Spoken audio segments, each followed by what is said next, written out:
Bueno, hola, buenas tardes a todos. La verdad es que, bueno, después de la presentación del profesor Elgueta, tan pocas ganas de ponerse a hablar de cosas técnicas, pero bueno, lo bueno es que voy a seguir un poco con la lógica del profesor Martínez y me voy a dedicar a hablar de las cosas que no hay que hacer. ¿Vale? Y bueno, voy a hablar particularmente de los test de respuesta forzada, que son un tipo de diseño de test que están orientados principalmente a el tratamiento del sesgo de respuesta. Entonces, la presentación la organicé en cuatro apartados. El primero, hablar acerca de qué entendemos por el sesgo de respuesta.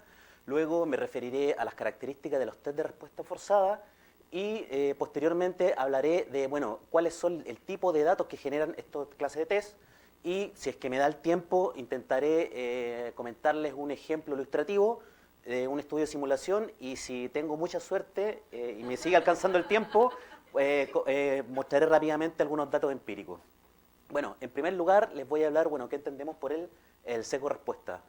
El sesgo respuesta tiene una larga tradición en ciencias sociales porque se ha demostrado que afecta tanto la validez como la fiabilidad de las medidas. Vamos a entender el sesgo respuesta como una tendencia sistemática a responder parte o la totalidad de un test independientemente tanto de la puntuación verdadera como del contenido del ítem.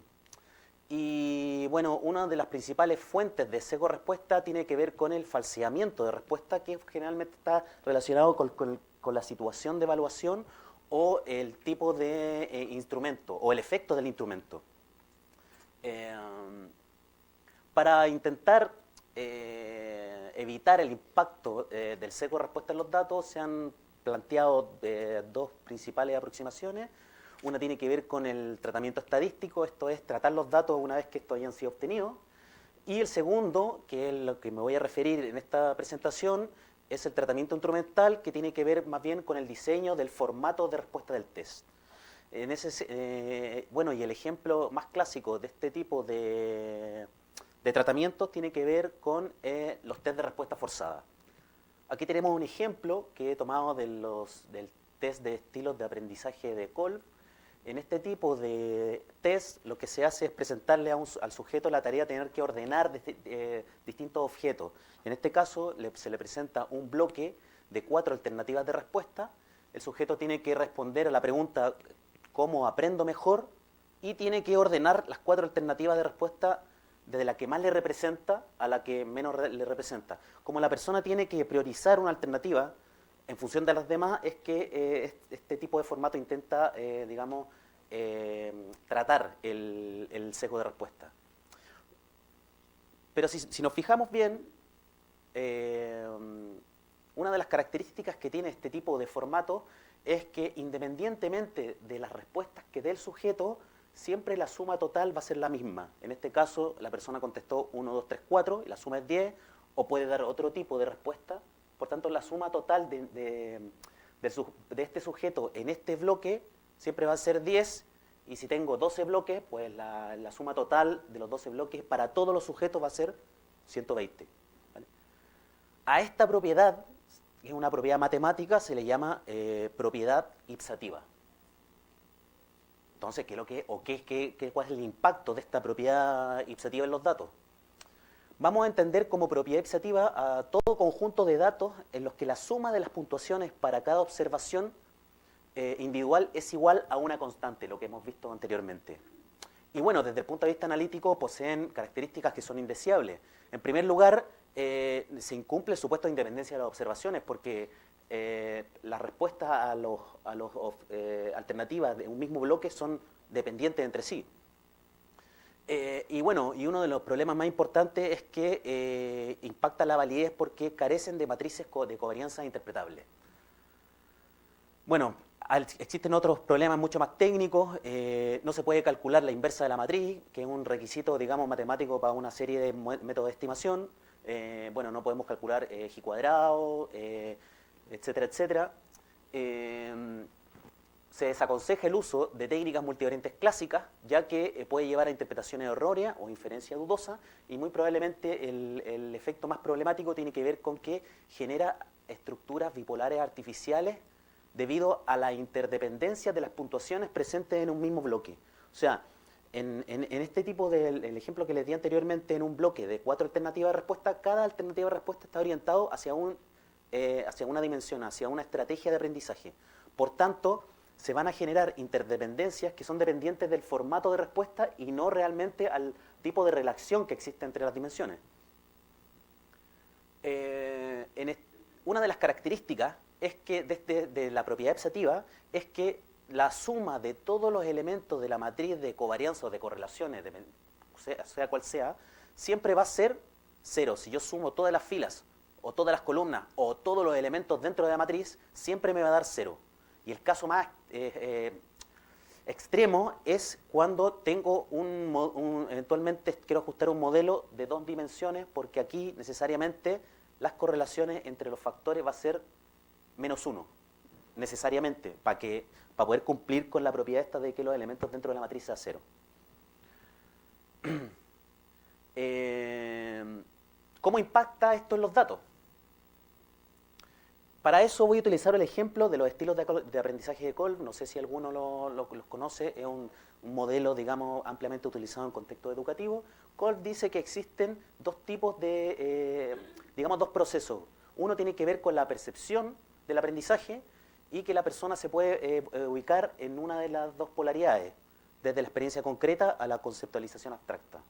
Y luego existe otra segunda dimensión que tiene que ver con el procesamiento de esa experiencia, de esa percepción, y que la persona eventualmente se puede ubicar en estos 2, digamos, dimensiones polares, la experiencia activa y la observación reflexiva.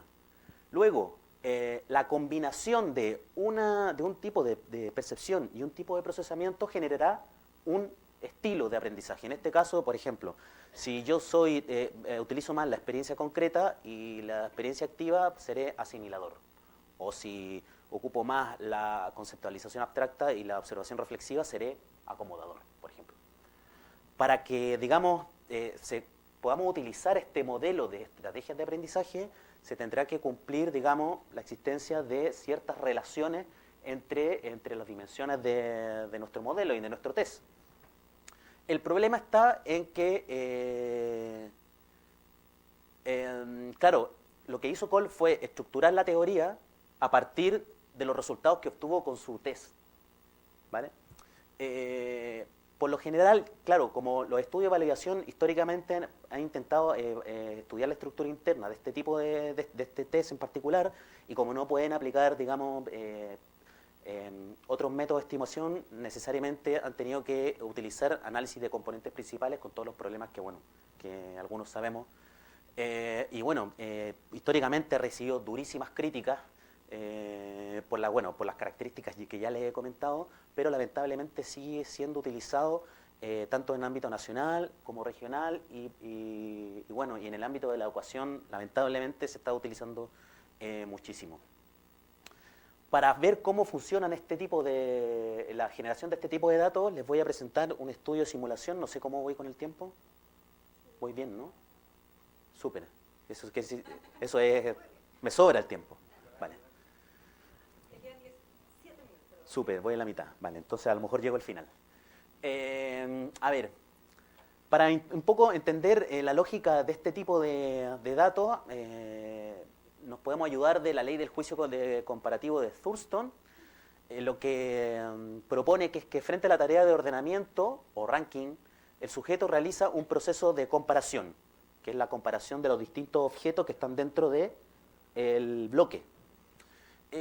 Cada objeto que se compara activa una variable latente que corresponde al grado de preferencia, que yo lo traduje como utilidad, no sé cómo, la verdad es que no tengo muy claro cómo se dirá en castellano. Al comparar 2 objetos, el sujeto elige según el nivel de esa utilidad o preferencia. Y la utilidad corresponde a una variable latente con distribución normal multivariante, con propiedades normativas, que la verdad es que es un supuesto bastante aventurado, pero bueno, ¿qué le vamos a hacer? ¿Cómo generé el modelo? Generé un modelo de 3 bloques con N4 alternativas por bloque, y cada alternativa estará orientado a 4 dimensiones o factores. Los factores son independientes, se generó un modelo de 12 variables con 4 factores y 3 variables en cada uno. Cada bloque se asignó a una variable de cada dimensión y bueno, otras cosas que tienen que ver con los valores de los coeficientes, bueno, eso no me voy a meter. Y el tamaño de la muestra, 1000 casos. Un poco el gráfico, no sé si se logra ver algo, pero bueno, la idea es que cada factor está medido por 3 variables con propiedades normativas, las cuales forman cada una de las alternativas del bloque. Por tanto, se generan, digamos, las variables con propiedades normativas y luego se van ordenando, digamos, se hace una transformación a su correspondiente variable ipsativa y se ordenan del 4 al 1 en función del nivel de utilidad o de la variable normativa de cada uno de cada una de las variables. Bueno, ya que la única alternativa que nos queda es aplicar un análisis de componentes principales, pues lo aplicamos. Hicimos una rotación Varimax, se forzó la solución a 4 y a 2 factores como se ha hecho generalmente en los estudios que intentan validar este test. Y bueno, hemos hecho un análisis sobre los datos normativos y sus correspondientes datos ipsativos para comparar, digamos, cuáles son los resultados que hemos obtenido. Y bueno, si se fijan acá, en la primera parte del panel están, digamos, los resultados de los datos normativos. Si se fijan, se ven claramente la presencia de los 4 factores. Las saturaciones están sobreestimadas, es una característica que ya conocemos del análisis de componentes principales, pero por lo menos aparece la estructura que intentamos simular. Y si se fijan, lo que aparece en esta parte del panel es la solución factorial de las mismas variables que hemos transformado a su versión ipsativa y nos vemos, bueno, claramente que no aparece la misma estructura. Y bueno, y lo que podríamos esperar, lo que habíamos esperado era que, bueno, aparecieran estas saturaciones negativas que eventualmente podrían sugerir la presencia de estos factores bipolares subyacentes. Y lo otro, bueno, es que el gran porcentaje de la varianza haría pensar a un investigador que, bueno, parece ser que me estoy encontrando con un modelo que parece ser el correcto, ¿vale? Rápidamente, bueno, estos son datos simulados. Ahora les voy a presentar datos empíricos. Aquí está la muestra del cuestionario. Hicimos exactamente lo mismo. Presentamos 4 bloques. Bueno, originalmente el test tiene 12 bloques. En este caso, para simplificar el asunto, hemos presentado solamente 4 bloques con 4 alternativas de respuesta y las mismas alternativas las hemos presentado en un escalograma Likert. O sea, aquí serían 16 ítems en escala Likert. Y podemos ver aquí un poco algo similar. Aparecen, digamos, en el análisis factorial de las variables presentadas en escalograma Likert, aparecen claramente la estructura de 4 factores, pero cuando analizo, digamos, la respuesta de los sujetos con el bloque de respuesta forzada, vemos claramente algo muy similar a lo que sucede con el estudio de simulación. Aparecen las saturaciones negativas, lo que haría pensar que la existencia de esta estructura bipolar, que ya sabemos que es artificial debido al tipo de formato de respuesta. Bueno, en conclusión, ¿cuál era la idea de esta presentación? Bueno, explicar los errores que se cometen al analizar variables ipsativas con técnicas convencionales. Bueno, al ilustrar a través de un estudio de simulación y un estudio empírico el funcionamiento de este tipo de variables. Y bueno, cobra relevancia, había un gran número de tests que siguen analizando y utilizando este tipo de formato de respuesta. Tenemos ahí varios ejemplos de aquello. Bueno, con respecto particularmente a la teoría de Kolb, bueno, podemos hacer importantes críticas con respecto a las propiedades psicométricas. Fundamentalmente incumple el supuesto de la teoría clásica de los test, por tanto no se podrían analizar de este tipo de digamos, modelo. El análisis de la estructura interna son improcedentes con las técnicas convencionales. Y bueno, podemos hacer una crítica también con respecto al modelo teórico, ya que la estructura dimensional, digamos, bipolar que aparece es más bien no porque exista, digamos, porque sea la estructura subyacente, sino que porque es el tipo de formato de respuesta el que genera este tipo de estructura. Por tanto, aunque, y es lo que creo yo, aun cuando puede que podamos discutir acerca de la existencia de las estrategias de aprendizaje, claramente la estructura, o sea, la configuración de los estilos de aprendizaje a partir de este modelo ficticio. Y bueno, eso era lo que tenía que comentarles.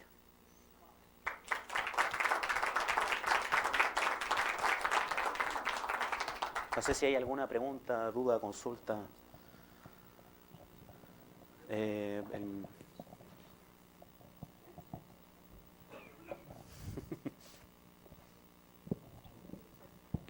Bueno, gracias Carlos por la presentación. Yo tengo una duda concreta con respecto a lo que estaba entendiendo en la disposición de los ítems de cómo se le presentan a la gente. O sea, por un lado tenemos que tienes ahí cierto grado de aleatorización, una composición de cómo se presentan, ¿no? Que luego si lo miras van correspondiendo cada uno a factores. Pero el hecho de que tú siempre me preguntas lo mismo, una vez te he hecho la pregunta, pero no sé si me respondiste, por eso te lo voy a preguntar ahora. Amigo, en un ítem ipsativo, ¿no? Se rompe siempre el concepto de unidimensionalidad. Inicialmente, o sea, para responder, porque según te plantea el ítem, ¿no? Tú ya tienes que estar respondiendo o manejando varias dimensiones, ¿no? Eso como que contradice un poco todo el esquema previo de mi ignorancia y de los ítems ipsativos. Si tienes alguna pregunta, o sea, alguna respuesta a esta pregunta. Pero tu preocupación tiene que ver con el hecho de que no existe la posibilidad de un modelo unidimensional.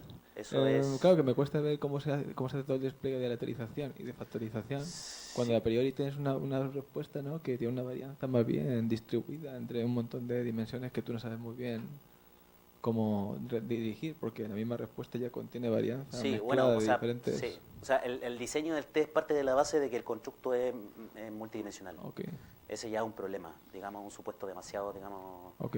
como aventurado. Y luego yo creo que, bueno, muy probablemente lo más problemático es que, esto lo comentábamos también ayer, creo, y es que el problema es que, claro, podemos solucionar a lo mejor el problema del análisis de la estructura interna, pero nos queda un problema que probablemente es mayor, o no sé si mayor, pero que con esto no lo solucionamos, y tiene que ver con que las características de este tipo de datos es que como son ipsativos, no son de comparación intraindividual. O sea, a través de este tipo de test podemos decir esta persona es más acomodadora que asimiladora, pero al intentar comparar a dos sujetos acomodadores no podemos decir quién tiene más digamos, nivel de la dimensión acomodadora. Ya. Entonces, como genera solamente puntuaciones intraindividuales, las puntuaciones son comparables dentro de los sujetos, pero no entre los sujetos. ¿Y ninguna alternativa a eso? Bueno, se han intentado, tengo entendido que han algunos trabajos para intentar estimar puntuaciones factoriales, pero como digamos, el problema del análisis factorial no está del todo resuelto, Vale. el problema de las puntuaciones factoriales tampoco. Ya, gracias. Muy breve. La técnica de, creo que se llama, comparaciones binarias de Thornstone, Sí. ¿es lo mismo? O sea, ¿también adolece de todos estos o no? Perdón, Eh, esa estrategia de... la ley del juicio compartido. No, hay un tipo de ítem que se llama comparaciones binarias de Ah, bueno, Thornstone. sí está basado en la ley. ¿Adolece de las mismas problemas? Mira, si te digo algo, me lo voy a estar inventando, pero supongo que sí. Porque si trabaja bajo los mismos supuestos, supongo que sí. Y, o sea, y para ver si te entiendo bien, porque de verdad agradezco tu presentación, estuvo entretenida, ¿no? Por si acaso, así como que... ¿tú descartarías el uso de este tipo de ítem? Por ahora, como todavía no tenemos evidencia que soporte digamos, la utilización, pues lo que yo aconsejaría por lo pronto es que no se utilice. Por lo pronto. Ahora, me parece que los trabajos, bueno, se están haciendo esfuerzos importantes. Maideu y Olivares tienen trabajo en la línea desde la TRI. Yo creo, bueno, creo pensar que se puedan resolver los problemas. Y quizás saliéndonos un poquito entonces de esta presentación, con los recursos que tenemos hoy, que no nos dan para analizar esto, ¿alguna sugerencia, otra cosa para evitar esos sesgos de respuesta? Pues no lo sé, a lo mejor que algún colega por ahí me pueda ayudar, pero por lo pronto, es que lo que pasa es que es muy, creo yo que es muy difícil, digamos, la naturaleza, digamos, del sesgo todavía no está del todo clara, entonces todavía no existe, digamos, un modelo que pueda tener, digamos, eh, eh, eh, sí, un soporte, digamos, que podamos asumir determinados supuestos, digamos, de manera consistente. Entonces, Como comentario, hay colegas que han desarrollado versiones normativas de instrumentos que antes eran insuativos. Eso podría ser otra respuesta. bueno, sí. No sé si estoy de acuerdo, pero eso existe. Es que como la lógica de este tipo de formato es intentar solucionar el tema del sesgo, con el Likert, claro, nos evitamos el problema analítico, pero nos seguimos quedando con el problema del sesgo. Sí.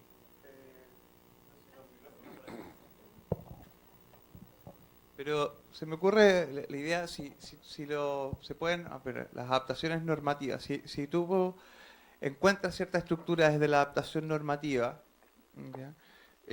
Podrías asumir esa estructura y después hacer la transformación a lo mejor al formato, digamos, ipsativo, en el sentido de que el respaldo, digamos, o la evidencia de validez de constructo se basaría en la evidencia normativa, pero a lo mejor ahí podría ser, digamos, un camino, siempre y cuando no sé, pues el error que estés metiendo asociado al método no cambiara a lo mejor la estructura.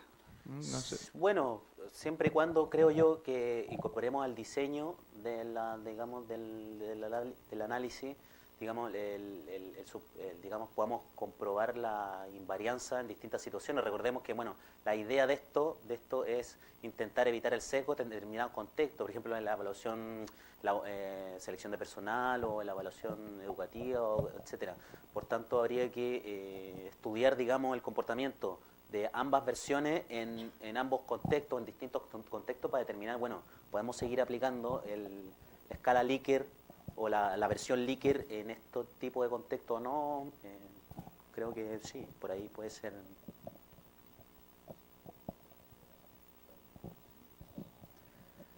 ¿No hay más preguntas? Bueno, ya hubieron bastante, así que